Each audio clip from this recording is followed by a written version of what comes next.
안녕하세요, 라플레르입니다. 최근에 정말 좋은 소식을 전해드렸죠?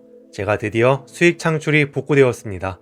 정말 길고 긴 7개월이었는데요. 물론 여전히 부당하게 정지되었다는 생각이 들긴 하지만 그래도 열심히 영상을 올려서 다시 복구를 했고 이제 지나간 일을 얘기해봤자 크게 소용이 없으니까 현재 상황에만 집중을 해서 계속해서 영상을 올려보려고 합니다. 그리고 처음 수익이 복구되었을 때는 정말 기뻤는데 생각을 해보니까 크게 달라진 게 없더라고요.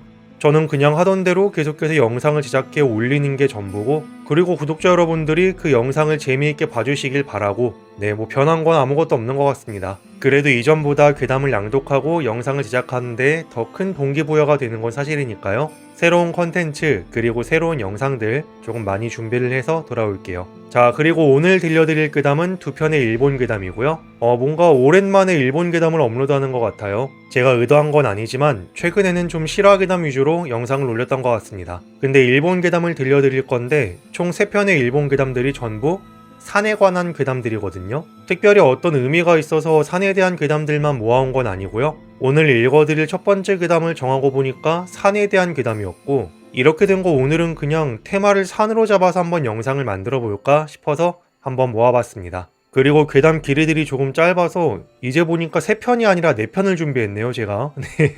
아무튼 오늘 4편의 괴담 들려드릴 거고요. 4편 다 길이가 그렇게 긴 괴담들이 아니기 때문에 2편 들려드리고 잠깐 중간 소통하고 다시 2편 들려드리고 이런 식으로 오늘 영상을 진행해 볼게요. 그리고 오늘은 평소랑 다르게 밝은 시간에 녹음을 하고 있어서 여기 이쪽에 창문 보시면 지금 햇빛이 느껴지고 있죠. 살짝 공포 분위기가 좀 덜 살지 않나 라는 걱정이 되긴 하지만 그래도 늘 하던 대로 집중해서 천천히 괴담 낭독을 시작해 보겠습니다. 지난달의 일입니다. A와 저는 산에 측량을 하러 갔습니다. 산을 측량할 땐 최소 3명이서 가야 하는데 가기로 한 녀석이 독감으로 쓰러졌고 도와줄 사람도 없어 어쩔 수 없이 2명이서 가게 되었습니다. 하지만 역시 불안해서 경계를 안내해주는 현지 아저씨에게 온 김에 측량을 도와달라고 부탁했습니다. 아저씨는 임금만 준다면 오케이라고 얘기해서 우리 3명은 산에 들어갔습니다. 전날부터 눈이 와서 산은 완전히 새하얗습니다. 그래도 폴이 잘 보여서 측량은 의외로 척척 진행되어 갔습니다. 오전 내내 능선의 끝자락까지 측정했더니 아저씨의 휴대전화가 울렸습니다. 아저씨는 잠시 이야기를 하더니 통화가 끝나자 급한 일이 있어서 내려간다고 말했습니다. 무슨 일인가 싶었지만 남은 곳은 좁은 길을 따라 난 경계이므로 거기까지 해주면 좋겠다고 말했는데 작은 길이니 괜찮겠지라 생각했지만 어쩔 수 없는 일이란 식의 분위기가 되어서 결국 아저씨는 내려가고 A와 나 2명이서만 하기로 했습니다. 그런데 아저씨와 헤어지니 갑자기 하늘이 흐려지고 날씨가 이상해지기 시작했습니다. 이대로 눈이 오면 위험하니 A와 나는 빨리 일을 끝내기 위해서 페이스를 올렸습니다. 우리 회사에서 산을 측량할 땐 포켓 컴퍼스라고 불리는 기구를 사용합니다. 방위 좌석 위에 작은 망원경이 달려있어 그것으로 본 쪽의 방위나 고저각을 판단할 수 있도록 되어 있습니다. 가볍고 취급하기도 간단해서 산 측량엔 이만한 게 없었습니다. 저는 포켓 컴퍼스를 수평으로 두고 막대기가 서 있는 A 쪽을 망원경으로 들여다보았습니다. 눈 덮인 땅이나 나뭇잎들, 눈 쌓인 나무들은 보였지만 막대기와 A의 모습이 보이지 않았습니다. 조금 망원경을 움직이니 장발의 머리가 보이고 다음엔 막대기를 찾아 눈금을 읽어 초점을 맞추고 있었습니다.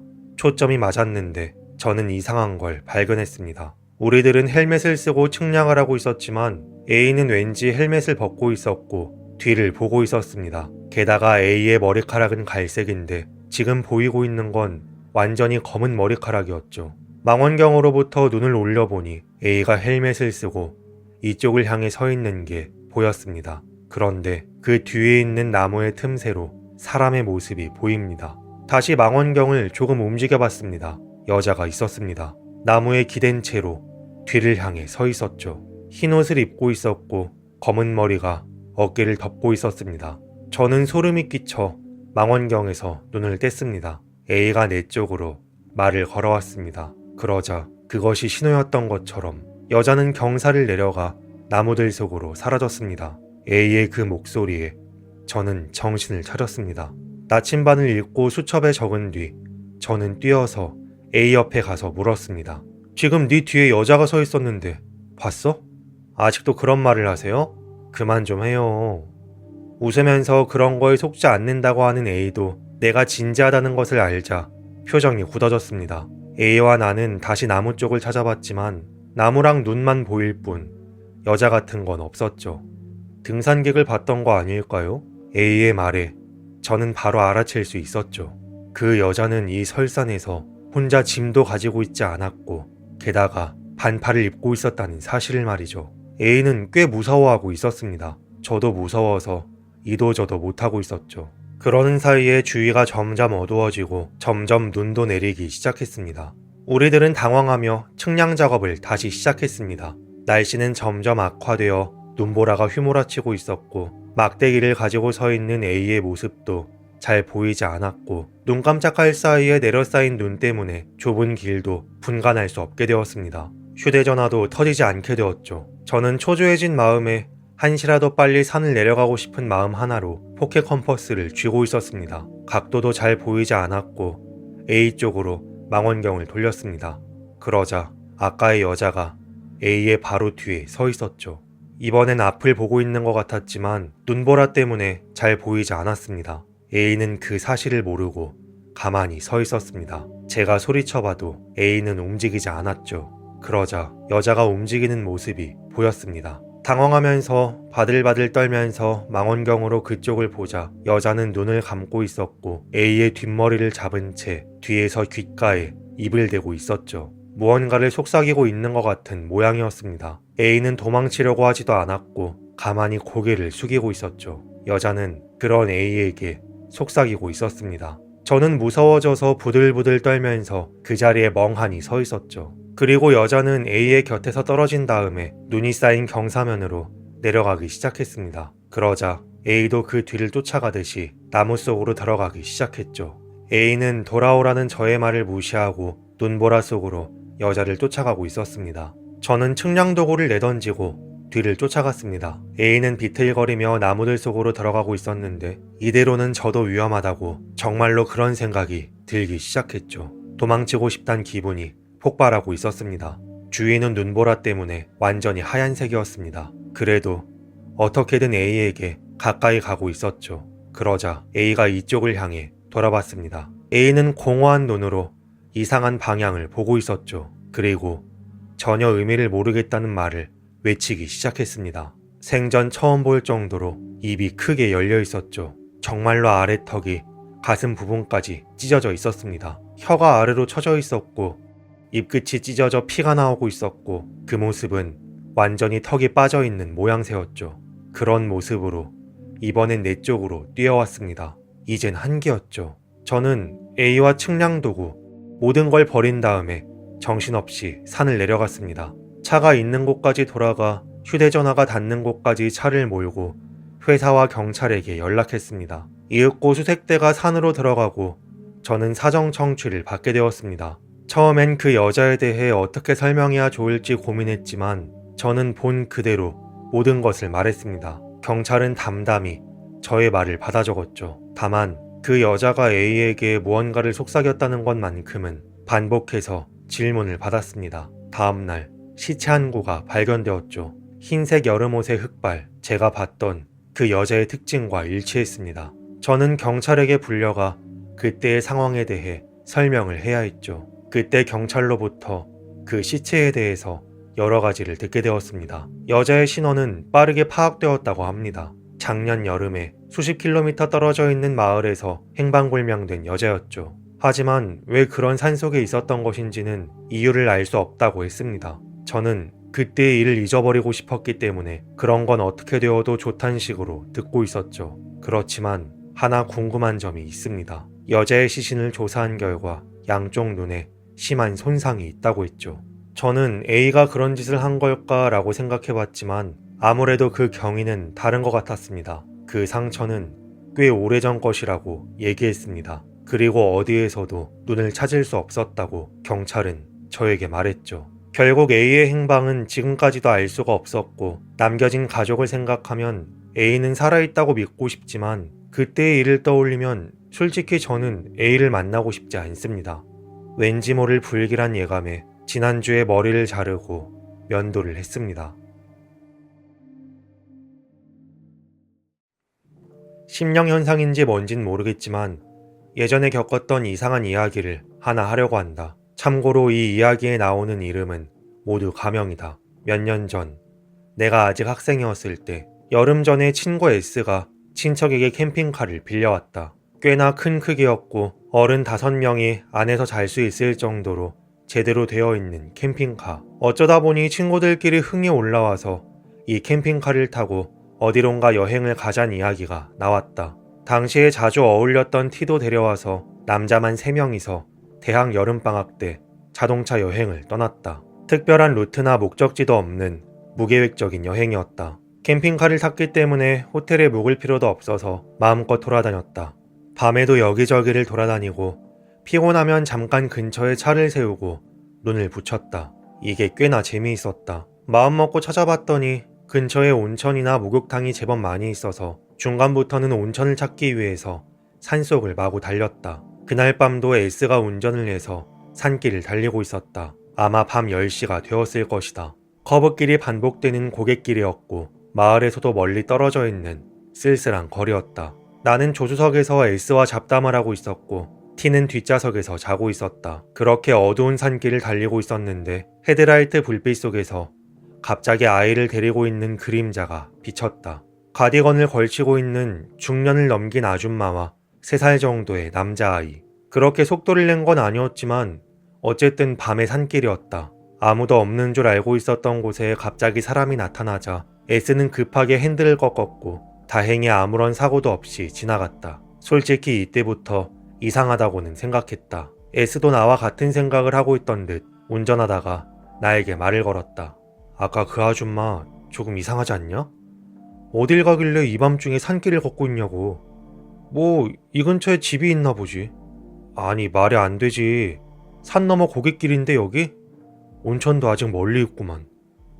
S의 말대로 산기슭 마을에서 여기까지는 10km는 달린 상태였고 도중에 민가 같은 건 보이지 않았으며 목적지인 온천도 아직 멀었다. 내비게이션 지도를 여기저기 확대해봤지만 이 주변은 정말 아무것도 없는 완전한 산속이었다. 아이를 데리고 있던 아줌마는 어디에 가려던 걸까? S와 나는 입을 꾹 다문 채 차를 몰았고 잠시 후 목적지인 온천에 도착했다. 온천이라곤 해도 숙박도 되지 않는 그냥 목욕탕에 캠핑카를 세울 수 있는 주차장이 딸려있는 소박한 곳이었다. 그런데 분위기가 이상했다. 굉장히 어수선하다고 해야 할까? 늦은 시간인데도 많은 사람들이 손전등을 들고 부지 내를 걸어다니고 있었고 모두 무언가를 찾는 것처럼 보였다. 우리가 주차장에 차를 세우자 아저씨 2명이 우릴 향해 달려왔다. 아이 1명이 사라졌다고 한다. 3살 배기의 남자아이로 부모가 온천에서 나와 잠깐 눈을 뗀 사이 사라졌다고 얘기했다. S와 나는 직감했다. 아까 전에 아줌마와 같이 있던 아이일 거라고. 오는 길에 아이를 봤다고 하자 난리가 났다. 만일을 위해서 차량 블랙박스를 확인했더니 그 아이와 아줌마가 제대로 찍혀 있었다. 영상을 본 아이의 부모가 자신의 아이가 틀림없으니 안내해달라고 부탁을 했고 우리는 캠핑카에 2사람을 태운 다음에 다른 차 1대를 더 끌고 아까 지나온 곳까지 돌아가게 되었다. 여태까지 쭉 자고 있던 친구 T가 일어나서 전혀 상황을 이해하지 못하고 혼자 놀라고 있었지만 그런 걸 신경 쓸 겨를이 없었다. 불행 중 다행으로 아이는 금방 발견되었다. 우리랑 만난 곳에서 조금 더 내려갔더니 가드레일 옆에 아이가 혼자 쪼그리고 앉아 있었다. 아이는 온천에서 만난 낯선 아줌마한테 여기까지 끌려왔다고 했다. 아줌마는 그 아이에게 여기에서 기다리고 있으라고 얘기한 다음 그대로 사라진 모양이었다. 뒷수습을 하는 것도 정말로 큰일이었다. 부모와 아이는 모두 울고 있었고 현장에 도착한 경찰은 사정 설명을 부탁한다며 마치 유괴 사건처럼 일이 진행되었다. 블랙박스의 메모리 카드를 증거로 제공했다. 나중에 경찰에게서 들은 이야기로는 블랙박스에 찍혀있는 아줌마는 잡지 못했다고 한다. 잡기는커녕 아줌마가 어디에 사는 누구인지 조사를 해봐도 조금도 단서가 없었다고 한다. 그래서 물론 아이를 데리고 어디로 갈 생각이었는지도 알 수 없었다. 여기서부터는 내 상상일 뿐이지만 아마 아줌마는 특별히 어딘가로 데려가려고 했던 것은 아니었을 것이다. 어린아이를 데리고 한밤중에 걸을 수 있는 거리는 한정되어 있다. 주변은 아무것도 없는 산속이다. 아이가 죽든 말든 상관없이 그냥 적당히 끌고 와서 내팽개치고 혼자 가버리면 끝이다. 그런 아기로 똘똘 뭉쳐있는 비정상적인 존재가 아줌마의 모습을 한 채 평화로운 시골의 온천에 우연히 숨어있던 것이 아니었을까? 블랙박스에는 아줌마의 얼굴이 제법 선명하게 찍혀 있었다. 아줌마의 얼굴은 한박웃음을 짓고 있었다. 그 웃는 얼굴을 본 나는 온몸에 소름이 돋았다. 네, 이렇게 두 편의 괴담을 읽어드렸고요. 과연 일본 괴담답게 뭔가 좀 찝찝하고 기괴한 분위기의 괴담이었죠. 그리고 두 편의 괴담 전부 다 처음에는 귀신을 본 건가 싶었는데 알고 보니 실체가 있는 사람이었다는 점이 조금 더 공포 포인트가 아니었나 라고 생각을 합니다. 물론 첫 번째 괴담인 산의 측량 같은 경우에는 마냥 사람이라고 하기에는 굉장히 미스터리한 부분들이 있긴 했지만 그래도 실제로 발견되긴 했으니까요. 저는 그냥 사람이라고 생각을 해보려고 합니다. 저는 물귀신이나 계곡에 관련된 괴담들도 정말 좋아하는데 이렇게 산을 배경으로 한 괴담들도 참 좋아합니다. 약간 배경해주는 음산함이나 기괴함 같은 게 기본적으로 깔려있는 것 같아서 이야기의 분위기 자체가 다른 괴담들보다 좀 더 음기가 서려있다고 할까요? 네, 그런 느낌이 있어서요. 이제 세 번째하고 네 번째 괴담까지 바로 낭독을 해볼게요. 이것은 저의 참회라고 해야 할지 후회를 해도 끝이 없는 한 사건에 대한 이야기입니다. 당시에 대학생이었던 저는 사귀고 있던 여자친구가 있었습니다. 지금은 어떨지 모르겠지만 대학교는 어느 정도 학점을 따놓으면 꽤 여유가 있는 시기가 있습니다. 특별히 할 일이 없었던 저는 여자친구 A와 쇼핑도 하고 영화도 보는 등 학업에서 잠시 눈을 떼고 즐거운 시기를 보내고 있었죠. 어느 날 여자친구가 제안했습니다. 다음에 날씨 좋을 때 근처에 있는 산으로 하이킹 한번 가자. 차고 넘치는 게 시간이었기에 거절할 이유가 없었죠. 산의 위치를 찾아보니 제가 사는 곳에서 전철로 갈 수 있는 거리에 있었습니다. 산이 많은 지역이긴 했지만 잘 모르는 초보자 입장에서는 어떤 산이 좋고 나쁜지 알 수가 없었죠. 여자친구 나름대로 열심히 조사해서 그 산을 골랐던 건지 초보자에게 적합하고 조용한 곳이어서 우리에게 딱 맞을 것이라며 즐거워하고 있었죠. 하이킹을 하러 가기로 한 날, 산은 날씨가 변덕스러우니 우비를 챙길까 고민했는데 맑은 날씨라는 일기예보도 있었고 짐을 줄이고 싶어 챙기지 않았습니다. 둘이서만 출발한 뒤 가는 길에 편의점에서 주먹밥이랑 음료수를 샀습니다. 하이킹 코스는 간단해서 2-3시간이면 돌아올 수 있을 만한 수준이었고 돌계단도 있고 의외로 잘 정비되어 있던 산이어서 등산 경험이 적은 저도 쉽게 오를 수 있었습니다. 가볍게 땀을 흘리니 상쾌하기도 했고 나무에 둘러싸인 채 새들이 지저귀는 소리가 들립니다. 여자친구의 제안이긴 했지만 하이킹을 오기로 한 건 정말로 좋은 생각이었죠. 여자친구도 여기저기를 둘러보며 굉장히 신나 있었고 그걸 보고 있는 저도 꽤나 즐거웠습니다. 다른 사람들은 거의 보이지 않았고 그야말로 자연을 즐기기에 완벽한 날이었죠. 한참을 걸어가던 도중 사당이 하나 있었습니다. 무심코 사당을 바라보고 있었더니 여자친구가 그 뒤에 길이 있는 것을 발견해서 가보기로 했습니다. 관계자의 출입금지라고 쓰여있는 낡고 작은 팻말이 붙어 있었죠. 원래는 코스를 벗어나면 안 되지만 그때는 아무 생각 없이 들어갔습니다. 가파른 산길을 10분 정도 걸어가자 폭포가 있었죠. 가까이 다가가 보니 굉장히 상쾌했고 마음이 씻기는 것 같은 기분이 들었습니다. 거기에서 아까 사온 주먹밥을 먹고 조금 멍하니 있었더니 비가 내리기 시작했죠. 우리 둘 다 가벼운 옷차림에 우산도 없었기에 큰 나무 아래로 달려가 비를 피했습니다. 하지만 빗줄기는 점점 세지고 있었고 그칠 기미가 보이지 않았죠. 저기에서 조금 쉬는 게 어때? 여자친구가 가리킨 곳에는 동굴 같은 것이 있었습니다. 우리는 서둘러 달려갔고 동굴 안에서 비가 그치기를 기다렸죠.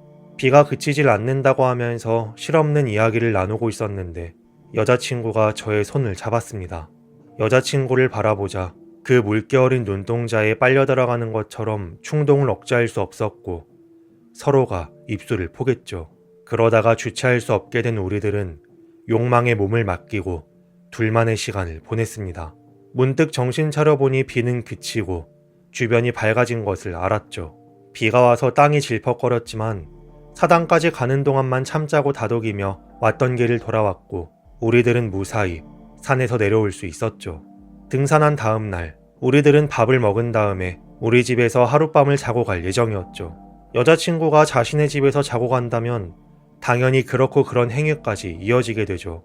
그런데 이때 뭔가 이상한 일이 벌어졌습니다. 여자친구와 관계하던 도중 특별히 무슨 일이 있었던 건 아니지만 강렬한 시선 같은 걸 느꼈죠. 지금 누군가가 우릴 보고 있는 것 같다고 제가 얘기하자 여자친구는 누군가가 훔쳐보거나 몰카가 있는 것이 아니냐며 의심했지만 방을 확인해봐도 그런 것은 전혀 없었죠. 그리고 그날 밤 꿈을 꿨습니다. 꿈속에서의 저는 다른 누군가가 되어서 하이킹을 하러 갔던 그 산속에 있었죠. 주변에는 힘센 남자들이 여럿 있었고 수풀 속에 숨어 무언가를 가만히 보고 있었습니다. 그러던 중 산길에 사람이 4명 지나갔습니다. 여자 1명, 남자 3명이었죠. 그리고 우리들은 덤불에서 뛰쳐나와 손에 들고 있던 무언가를 가지고 남자를 마구 두들겨 팼죠. 남자들이 움직이지 않자 이번에는 붙잡은 여자를 둘러싸고 행패를 부리기 시작했습니다. 울부짖는 여자의 모습은 차마 눈뜨고 볼 수 없었고 저는 그때 잠에서 깨어났죠. 그 이후로 저는 여자친구와 관계를 할 수 없었습니다. 이상한 것을 느끼는 건 항상 저뿐이었지만 누가 지켜보고 있는 느낌만이 전부가 아니었죠. 심장이 너무 빠르게 뛰어서 의식을 잃었고 침대 밑에서 무수하게 많은 하얀 손이 나오거나 문득 옆을 보면 어렴풋이 어떤 여자의 윤곽이 보이거나 이런 이상한 일들이 점점 심해져 여자친구와의 관계를 즐길 수가 없던 것이었죠. 저는 대학을 졸업하고 동시에 여자친구와 헤어졌습니다. 여자친구는 그런 쪽으로 상담을 받아보라고 얘기했지만 그렇다고 해도 어떻게 해야 좋을지 알 수가 없었죠. 여자친구와 헤어지고 나서 다른 여자와도 사귀어보기도 했지만 역시 관계를 하려고 하면 이상한 일이 생겨 더 이상 이어갈 수가 없었죠. 그리고 지금은 여자와는 연이 없는 삶을 살고 있습니다. 시간이 흐른 뒤 그 산에 다시 한번 찾아가 보았습니다. 저에게 일어나는 일들이 해결되지 않을까 기대를 해보았지만 우연히도 그 사당 근처에서 작업 중이었던 어르신에게 어떤 이야기를 들을 수 있었죠. 어르신도 자세히는 모르지만 옛날에 이 산에는 산적이 살았다고 합니다. 결국엔 토벌당했다곤 하지만 여기에 지어진 사당은 그 산적들에게 살해당한 사람들을 기리기 위해서 지어진 거라고 얘기했죠. 어쩌면 저는 그 희생자들에게 벌을 받고 있는 걸까요? 아무리 그렇다고 해도 그런 사정이 있는 걸 전혀 몰랐던 제가 이렇게까지 벌을 받는 건 조금 불합리하다고 생각합니다. 이런 쪽으로 잘 알고 있는 사람과 상의해보는 것이 좋겠지만 그것으로 해결될 거란 보장도 없습니다. 게다가 산속에서 그런 짓을 하다가 화를 입었다니 오히려 제가 혼나지 않을까요? 그때 아무런 생각도 없이 행동한 저에게 이렇게 말하고 싶습니다. 엎질러진 물은 2번 다시 주워 담을 수가 없다고. 우리 할아버지가 젊을 때 등산을 가신 적이 있다. 근데 그 산이 일본에서 높은 것으로 유명한 산이었다. 등산해본 사람이라면 알 것 같은데 산은 해가 빨리 져서 금방 어두워진다. 그래서 원래는 1시부턴 하산을 했어야 했는데 3시 정도에 하산했다. 2시간 정도가 지나서 5시밖에 안 되었는데도 산이 엄청나게 어두워졌다. 지금이야 휴대폰이 있지만 그때는 그런 것도 없던 시절이어서 손전등을 하나만 들고 하산하는데 하산길이면 아무리 늦은 시간이어도 지나가는 사람이 1명 정도는 있어야 하는데 아무리 걷고 걸어도 사람이 보이지 않았다. 그래서 이 길이 맞는 건가 하는 의심이 들었다고 하는데 그때 함께 있던 동행분이 여기가 분명히 맞다고 아까 오르면서 표지판을 모두 기억했다고 해서 조금 찝찝하긴 했지만 계속해서 내려갔다. 그런데 이상하게 바닥이 축축했다. 비가 오지도 않았는데 땅바닥이 묘하게 진흙 같고 축축한 느낌이 들고 있었다. 그리고 이상한 냄새도 느껴졌다. 이상해도 다른 방법이 없어 계속 걸어가는데 갑자기 일행분이 멈추더니 라이터가 없냐고 물었다. 그래서 등산하는데 누가 라이터를 들고 오냐고 했더니 손전등에 배터리가 다 된 것 같아 라이터라도 필요하다고. 건전지도 안 들고 온 것 같다고 해서 할아버지가 가지고 온 가방을 뒤지다가 성냥을 발견했다. 어쩔 수 없이 성냥이라도 켜야겠다 하고 성냥을 켜고 걷는데 아까는 바닥이 축축했다면 지금은 약간 질퍽질퍽한 느낌이 들었다. 분명히 비도 오지 않았다. 그때부터 기분이 무서워지기 시작해 일행에게 무슨 악취 같은 것이 나는 것 같은데 너는 안 나냐고 물어보려고 했는데 일행에게 아무리 말을 걸어도 대답이 없었다. 그래서 일행의 몸을 만졌는데 몸이 완전 딱딱하게 굳어 있었다. 그러다가 그 사람의 손을 보게 되었는데 손만 덜덜 떨리고 있었다. 그리고 무언가를 가리키고 있었다. 하지만 앞이 너무 어두우니까 안 보였고 성냥을 새로 켜고 자세히 봤더니 사람 시체 5구랑 개 1마리가 피를 흘리며 죽어 있었다고 한다. 너무 깜짝 놀라 일행과 함께 서둘러 내려갔지만 어디로 가야 할지 몰라서 망했다 하고 있는데 앞쪽에서 희미한 불빛이 보였고 그 불빛이 보이는 쪽으로 1시간 정도 넘게 가니까 주택가들이 몰려 있었다. 주택가에 사는 부부에게 도움을 요청했더니 친절하게 대해줘서 이제야 살았구나 싶었다. 그런데 그 부부가 할아버지에게 신발에 묻은 피가 뭐냐고 물었다. 자세히 보니 일행의 신발에도 피가 묻어 있었고 부부에게 상황 설명을 하니까 아무렇지 않게 야쿠자들의 짓이라고 산 깊숙한 곳에서 사람을 죽인 다음에 방치하는 경우가 있다고 했다. 그래서 보통은 산 깊숙한 곳까진 가지 않는다고 얘기해서 표지판을 따라간 거라고 얘기했더니 저 산은 정상을 제외한 다른 곳엔 표지판이 없다고 하는 것이었다. 순간 소름이 돋아 그럴 리 없다고 했는데 나중에 시체 처리하러 간 경찰도 중간에 표지판 같은 건 없다고 얘기했고 할아버지와 일행이 다시 한번 가보니 진짜 정상에만 표지판이 있었다. 그리고 더 충격적인 건 그 시체들을 신고했음에도 경찰들이 집단 자살로 마무리했다는 점이다. 할아버지는 야쿠자의 입김 때문에 그런 것 같다고 하셨는데 나는 할아버지가 봤다던 그 표지판이 뭐였는지 진짜 너무나 궁금하다. 네, 이렇게 오늘의 3번째 그리고 4번째 그담까지 낭독을 했습니다. 사실 제가 오늘 목 컨디션이 별로 좋은 편이 아니어서요.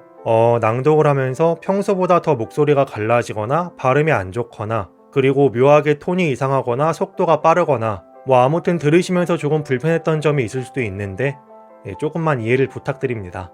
정말 죄송합니다. 제가 아무래도 일을 다니면서 남는 시간에 영상을 촬영하다 보니까 컨디션이 조금 안 좋더라도 시간이 남으면 그냥 촬영을 강행을 하고 있어서요. 그래도 앞으로는 이런 경우가 없도록 목 관리를 조금 열심히 해서 촬영을 하도록 할게요. 영상을 촬영하고 있는 시점은 주말 오후인데요. 여러분들은 즐거운 주말 보내고 계신지 모르겠네요. 저는 이 영상 촬영이 끝난 다음에 다음 일정이 있어서 간단하게 점심을 먹고 또 그 일정을 소화해야 합니다. 제가 유튜브는 수익 정지를 당해놓고 좀 여러가지 벌린 일들이 많아서 어떻게 주말이 더 바쁜 것 같네요. 사소하게 집안일도 좀 많이 해야 되고 계속해서 컴퓨터 앞에 앉아 있어야 되고 그렇습니다. 오늘 영상도 재미있으셨길 바라면서 저는 다음 영상으로 돌아올게요. 오늘도 시청해주신 여러분들 정말로 감사합니다.